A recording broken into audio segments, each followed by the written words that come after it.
하나님의 말씀 로마서 12장 3절입니다. 로마서 12장 3절 내게 주신 은혜로 말미암아 너희 각 사람에게 말하노니 마땅히 생각할 그 이상의 생각을 품지 말고 오직 하나님께서 각 사람에게 나누어 주신 믿음의 분량대로 지혜롭게 생각하라. 아멘. 바울은 우리가 하나님 앞에 드려지는 산제물, 거룩한 산제물, 영적 예배자임을 선언하고 그리고 다시금 부탁하고 권면하는 것은 영적 예배자로서의 삶을 하나님께 영광을 어떤 그분 앞에 거룩함으로 드려질 때 욕심내지 말고 또한 부끄러워하지 말고 하나님이 내게 주셨던 즉 자신에게 주셨던 자신이 감당한 역할의 믿음의 내용들처럼 너에게 권하노니 너희도 각각 주신 그 믿음의 능력대로 곧 오늘 본문에서 분량대로 이 분량이라는 말은 헬라어로 메트론이라고 합니다. 메트로놈이라는 거 있잖아요. 그 피아노 칠 때 정확하게 숫자 맞추는 거. 이게 따지면 표준적인 거에서 표준이라는 얘기가 되는 겁니다. 분량이라는 것이. 그 표준대로라는 거죠. 그럼 믿음이 다 똑같다 이렇게 이해할 수 있는데 그것이 아니라 메트로놈도 이렇게 내려놓고 올려놓으면 달라지듯이 공평하다는 의미를 가지고 있는 거예요. 그러니까 내게 주어진 그 믿음의 공평함으로 네 일을 생각하라. 그리고 하라는 거죠. 그럼 무엇이 좋은 걸까? 더 잘하는 것이 무엇일까? 더 귀한 것이 무엇일까? 라는 생각은 하는 거지만 그 이상의 생각을 갖는 것은 하지 말아라 하는 내용이에요. 그러니까 누구처럼 쉽게 얘기하면 우리가 찬양가 바울처럼 예수님처럼 본이 되는 모습을 따라갈 수 있지만 그보다는 누구처럼 바울처럼 예수님처럼라기보다는 내게 주신 믿음의 그 분량대로 나는 내 믿음의 길을 내가 지혜롭게 가면 되는 겁니다. 그렇게 권면하고 있습니다. 우리의 믿음의 모습이 이 땅에 살아가면서 부끄러운 모습도 많지만 또한 더 위험한 것은 자랑하고 이런 모습, 업신여기고 남을 자신보다 낮게 여기고 이런 경우가 더 많아요. 그것이 이제 가장 두드러졌던 것이 바리새인들이었죠. 유대인들의 모습 속에. 예수님은 그들을 질책하셨고 그들을 모른다 하셨어요. 바울도 그 중에 한 명이었지만 부활하신 주님께서 그를 만나 주셔서 그가 깨달음을 얻어 그가 가졌던 모든 것들이 생각 이상, 하나님이 주신 것 이상의 것이었음을 그는 깨달아 다 내려놓고 지혜로운 삶으로 자신은 하나님께서 자신에게 맡겨준 믿음의 공평함에 의한 행위를 역할을 충분히 감당했던 것을 우리가 알고 있습니다. 말씀을 자주 드렸다시피 의인은 누구나 겸손합니다. 하나님의 그 경건한 그 능력으로 경건한 겸손자가 의인인 거예요. 의인이 겸손하지 않을 수는 없습니다. 그래서 하나님은 그 의인에게 하나님의 계획이 심겨져 있는 거예요. 근데 그 의인이 누구나 겸손한데 그래서 하나님의 계획이 지혜로 숨겨져 있는데 계획되어져 있는데 그 지혜가 있는데도 불구하고 의인이 겸손함 속에서도 자신의 경험, 익숙한 그것에 의해서 믿음의 길을 걸어가는 경우가 상당히 많은 거죠. 그래서 오늘도 바울은 조심해라 라고 하는 거예요. 또한 의인이 경건에 의한 겸손한 자이면서도 원하는 것이 있어요. 자신이 걸어가는 그 믿음의 길, 그것이 곧 내가 경험하고 내가 익숙한 대로 잘하는 대로 걸어가는 그것이 믿음의 길이기를 원하고 있는 것이 있는 건 맞습니다. 그러나 그 길이 하나님의 계획된 길이 아니다 하고 정확하게 말씀드릴 수는 없어요.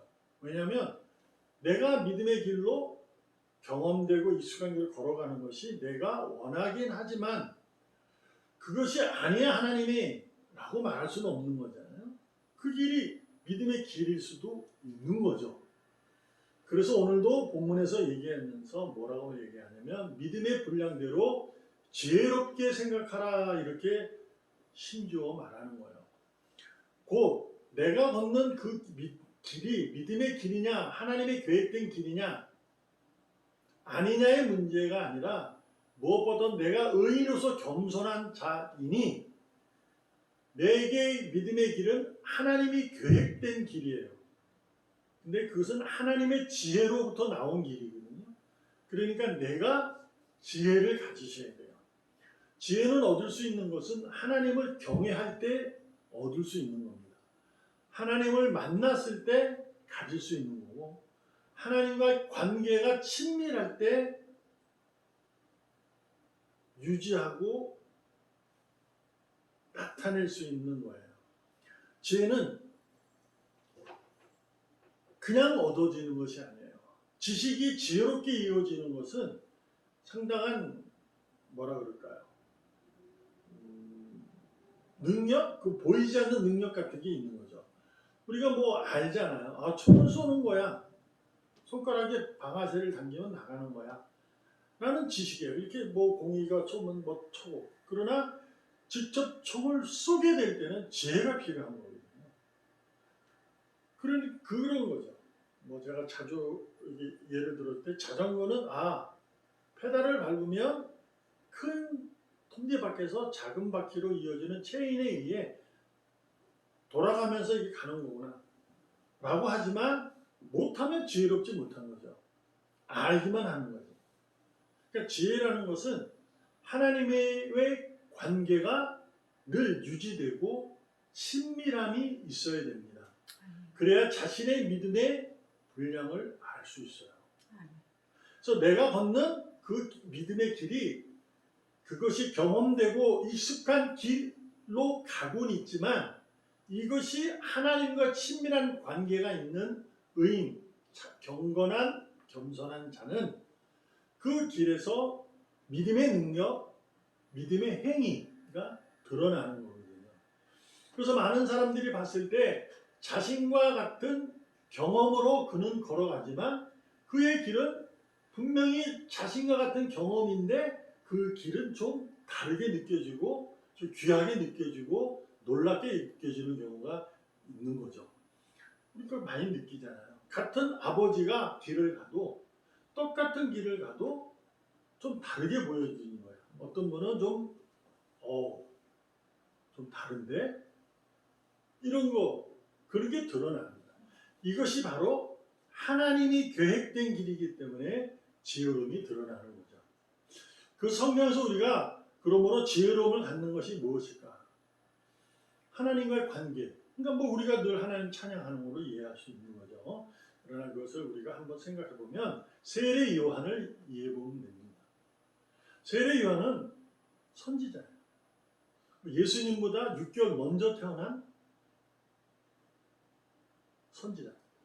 그는 늘 이렇게 고백합니다. 나는 쇠하고 그는 흥해야 한다. 라는 거예요.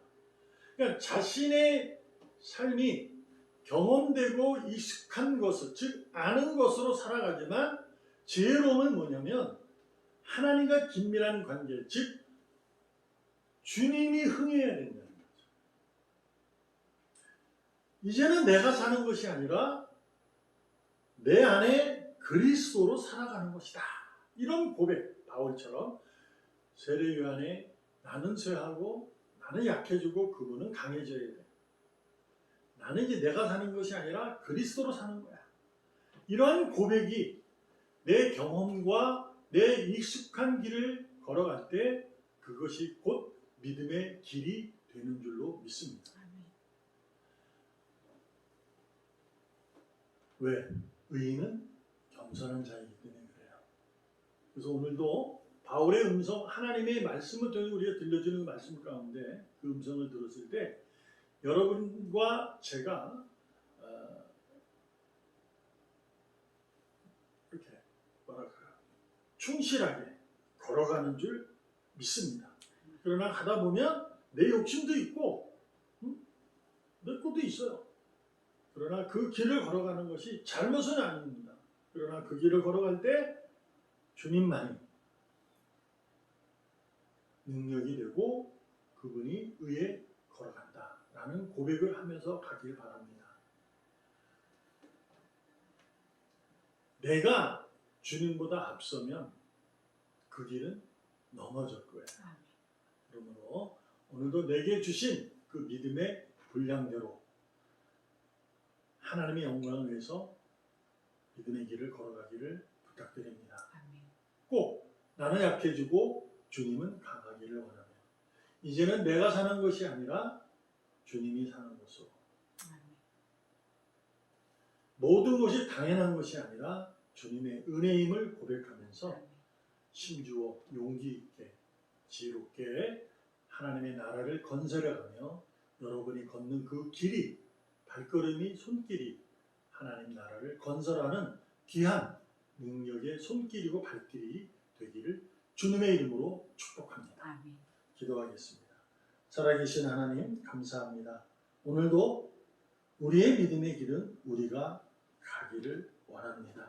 주님 지혜를 주시옵소서. 아멘. 하나님이 허락하시고 계획하신 그 지혜로움 속에 드러나는 지혜를 가질 수 있게 하여 주시옵소서. 그래서 오늘도 내가 걷는 그 길 속에 하나님의 사랑, 하나님의 능력이 활발하게 빛을 밝히며 소금의 역할을 하며 나아갈 수 있도록 축복하여 주시옵소서. 살아계시는 예수님의 이름으로 감사하며 기도합니다.